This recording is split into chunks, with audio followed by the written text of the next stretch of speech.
China, año 2025. Los paneles oficiales brillan en verde, las exportaciones crecen, el superávit es histórico. Analistas con trajes asienten con aire inteligente. Dicen que resistieron, dicen que se defendieron, dicen que ganaron. La cifra en el escaparate: $1.008.000.000.000 estadounidenses en los primeros 11 meses. 10% más que el año pasado. ¿Aliviados? Demasiado pronto. Mientras los medios estatales se felicitan a sí mismos, en el aire flota un regusto extraño. Algo no encaja. Como en un supermercado chino donde por fuera hay neón y aroma a mandarinas y por dentro estanterías vacías, bolsas de papel y la mirada de un vendedor que ya lo entendió todo, pero no puede hablar. ¿Por qué con tales éxitos la gente teme gastar? ¿Por qué los negocios tiemblan ante cada nuevo informe? ¿Por qué en los apartamentos donde antes se soñaba con una hipoteca, ahora reina el silencio y el polvo? La respuesta no llegó desde la tribuna. Llegó en diciembre, como un frente frío tardío, brusco, honesto y sin adornos. El día 29, cuando todos esperaban fuegos artificiales, la red empresarial de China arrojó los hechos, reales, con cifras, con citas, con dolor. Resultó que todo ese triunfo era una burbuja de jabón, inflada con informes vacíos, empresas falsas y trucos burocráticos. Las llamadas operaciones de exportación compradas no son solo un esquema, son todo un sistema. Un sistema en el que el éxito se dibuja con regla y el dinero fluye hacia los bolsillos adecuados, esquivando la economía real. El esquema parecía simple. Creas una empresa pantalla, exportadora en el papel. Compras a intermediarios datos falsos de envíos. Muestras: aquí está, supuestamente vendimos por tanto. Y el Estado responde: bien hecho, aquí tienen la subvención. El dinero, real. La exportación, muerta. Pero el informe, bonito. Y cuanto más dibujas, más recibes. Algunos lo hacían en serie. Abrían decenas, a veces cientos de empresas, las cubrían de sellos, rellenaban líneas como un escolar el último día del trimestre. En una de las provincias, según se supo, un grupo de vivales realizó una estafa así a través de más de 90 empresas. No vendían bienes, vendían papel. O mejor dicho, cifras. Y el Estado les pagaba por ello. Cientos de millones de yenes. Pero lo más interesante no es eso. Lo más interesante es que los funcionarios lo sabían. Más aún, en algunos casos ayudaban, coordinaban, simplificaban, cerraban los ojos, a veces por sobornos, a veces por indicadores y la mayoría de las veces por la carrera. Porque en este sistema la carrera de un funcionario siempre son cifras bonitas, aunque estén dibujadas sobre arena. Uno de los implicados lo dijo sin rodeos: abríamos empresas para obtener subvenciones. Llegaba el dinero, cerrábamos la empresa. ¿Para qué pagar impuestos si puedes desaparecer? Y no solo desaparecían, se iban con bendición, porque a sus espaldas se perfilaban figuras más importantes, los que se sentaban en despachos con aire acondicionado y banderas, los que sabían que la exportación real en la provincia había caído y en el papel había crecimiento. Y todos contentos. En la ciudad de Jiangxi, por ejemplo, el jefe de la administración local de comercio fue acusado de aceptar sobornos. No solo recibía dinero, él mismo editaba los informes de exportación, aprobaba las cifras, y lo más sorprendente es que conocía personalmente las tarifas de mercado de las exportaciones compradas. El sistema había corroído tan profundamente los propios cimientos. Como resultado, por cada dólar condicional de exportación falsa, se asignaba apoyo estatal, aproximadamente 3 centésimas de yen. A escala nacional, esto significaba que el volumen de primas ficticias podía estimarse en cientos de miles de millones de yenes. Ese dinero no iba a la producción, no sostenía puestos de trabajo, no desarrollaba la logística, servía únicamente para que las estadísticas sonrieran. Y eso no es todo. Allí donde interviene la mentira, siempre arrastra una larga cadena detrás de sí. Intermediarios aduaneros que tramitaban cargamentos inexistentes, falsificaban albaranes y recibían devoluciones fiscales. Funcionarios que lo sabían pero guardaban silencio. Empresarios que compartían sobornos con la administración. Y todo esto funcionaba hasta que alguien en lo alto comprendió que la imagen bonita ya no tapaba el agujero, porque fuera de las tablas hay oscuridad, porque en la vida real los empresarios cierran fábricas, porque en las plantas hay recortes, no crecimiento, porque la gente ahorra en comida, no compra electrodomésticos, porque detrás de una cifra de 1 billón había una nada enorme. Y cuando se escribió sobre esto, la reacción fue inmediata. La gente en las redes sociales literalmente estalló. Entonces, ¿para qué fue todo esto? ¿Para una prima para un funcionario? ¿Para la carrera del jefe de un departamento? Algunos escribían que su pequeño negocio no había recibido ni un solo subsidio. Otros recordaban empresas fantasma en sus distritos, con los mismos logotipos, oficinas vacías y los mismos apellidos entre los fundadores. En Shenzhen, un empresario lo contó abiertamente. Alquilan una oficina, ponen una mesa, cuelgan un cartel y eso es todo. El programa se se pone en marcha. En 2 meses, 5 millones de yenes. Y yo, un exportador real, tengo pérdidas en el trimestre y cero ayuda. Y no era un caso aislado. Historias así hay decenas, cientos. Solo en los grandes puertos del país se registraban decenas de empresas que tenían en un cajón 30 sellos. Y detrás de ellas, los mismos apellidos, las mismas conexiones. Pero el verdadero drama ni siquiera está ahí. El verdadero drama es que todos lo sabían y nadie se sorprendió. Ni los empresarios, ni los funcionarios,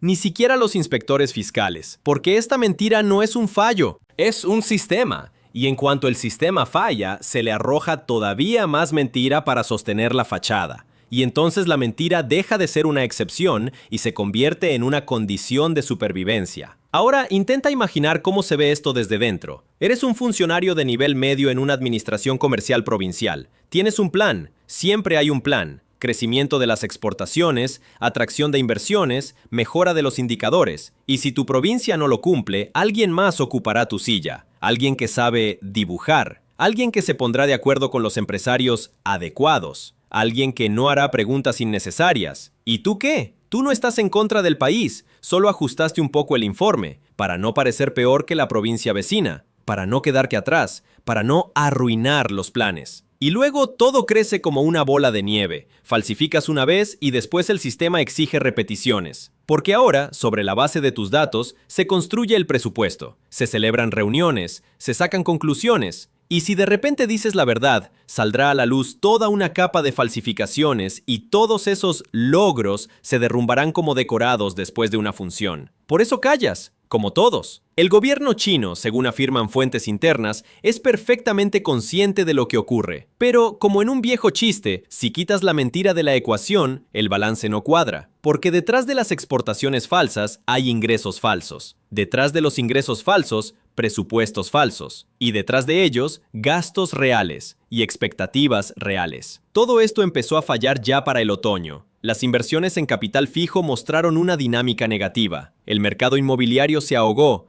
Las inversiones en construcción cayeron un 12% en comparación con el año anterior. En algunas ciudades de segundo nivel, las ventas de viviendas nuevas regresaron al nivel del año 2016. La industria está bajo presión. Las ganancias de las empresas manufactureras caen. El capital extranjero se va. Los productores locales trasladan capacidades al extranjero. Comenzó una ola de quiebras. El nivel de desempleo, el real, no el dibujado, crece, aunque en los informes todavía parezca modesto. Porque, ¿quién cuenta a quienes trabajan como repartidores sin contrato o están de pie en un mercado detrás de un mostrador? En este contexto, uno de los economistas conocidos, el señor Zhao, publicó un artículo titulado El enigma de la brecha térmica de la economía. Escribía que el crecimiento del Producto Interno Bruto está concentrado en manos de grandes corporaciones y gigantes tecnológicos, mientras que la abrumadora mayoría de los ciudadanos no siente crecimiento, sino frío.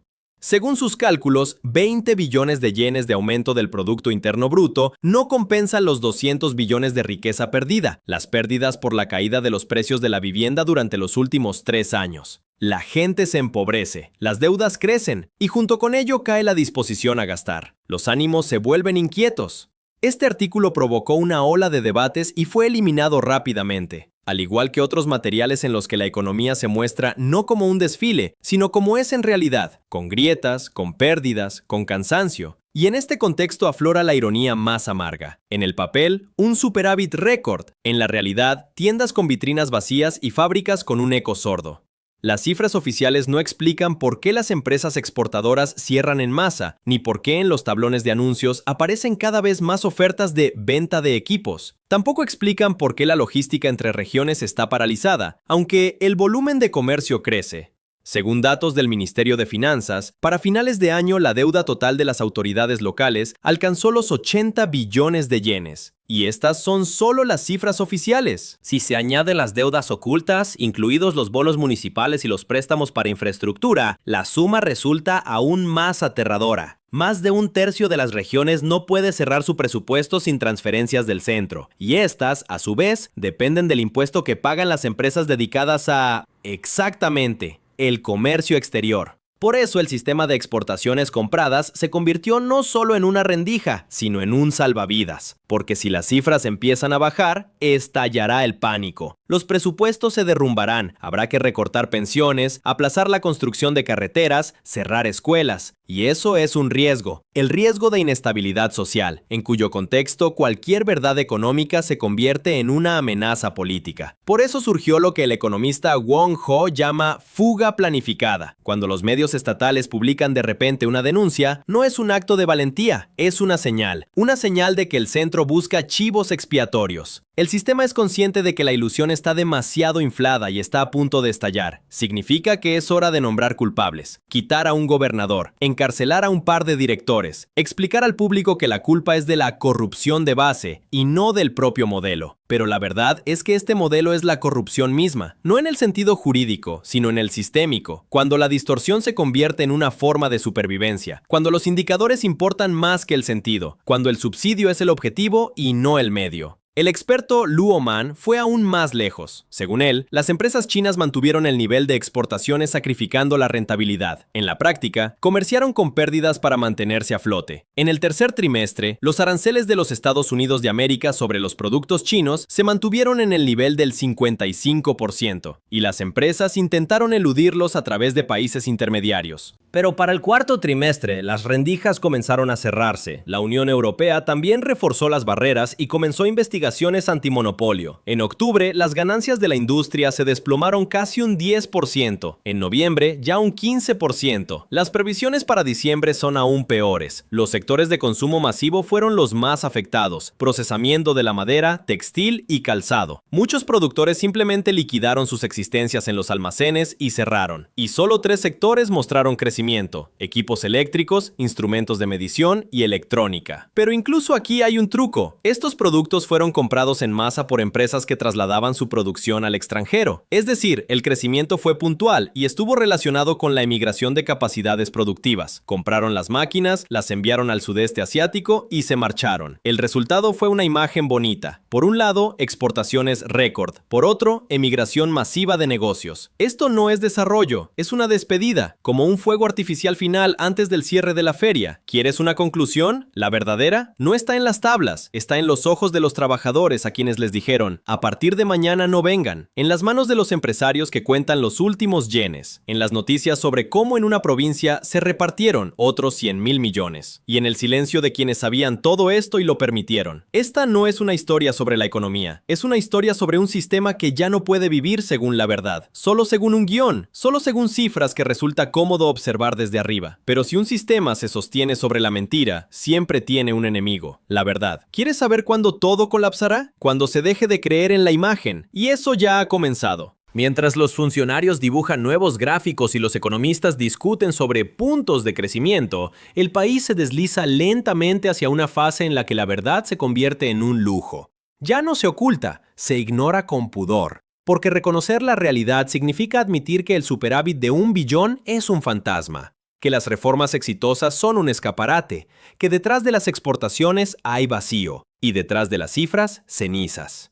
Y en este extraño y frágil momento, todo el sistema se ha quedado congelado, como un castillo de naipes que se sostiene en el aliento. No respires, no toques, no hagas preguntas, porque si cae una sola pieza, todo se vendrá abajo. Y entonces habrá que explicar a dónde fue el dinero, por qué cerraron las fábricas, por qué los jóvenes se marchan, por qué el mercado inmobiliario no es una inversión, sino una trampa de hormigón. Pero incluso si el sistema lo entiende, no tiene salida, porque reconocer la magnitud del engaño significa admitir que todo el modelo está muerto. Que los últimos 15 años no fueron de crecimiento, sino de un juego con las estadísticas, de inflar una burbuja en la que a todos les resultaba cómodo hasta que se volvió demasiado grande. Y ahora lo es. Por eso el sistema hace lo que mejor sabe hacer: busca chivos expiatorios. Alguien dimitirá, a alguien lo encarcelarán, mostrarán cómo luchan contra la corrupción, aprobarán un nuevo programa de apoyo a las exportaciones. Lo llamarán comercio transparente o crecimiento honesto. Harán un sitio web, mostrarán un reportaje y de nuevo, silencio. Pero la gente ya lo ha entendido todo, porque es imposible vivir eternamente dentro de la estadística. Es imposible comprar el futuro a crédito si el presente está vacío. Y lo más terrible no es siquiera la caída. Lo más terrible es cuando ya no crees en nadie, ni en los informes, ni en los funcionarios, ni en las cifras del marcador. Y entonces, en medio de todo este cansancio, surge una pregunta, no económica, humana. Cuando miras esta imagen bonita e inventada y quieres preguntar, ¿y quién responderá por todo esto? Y el silencio como respuesta también es parte del sistema.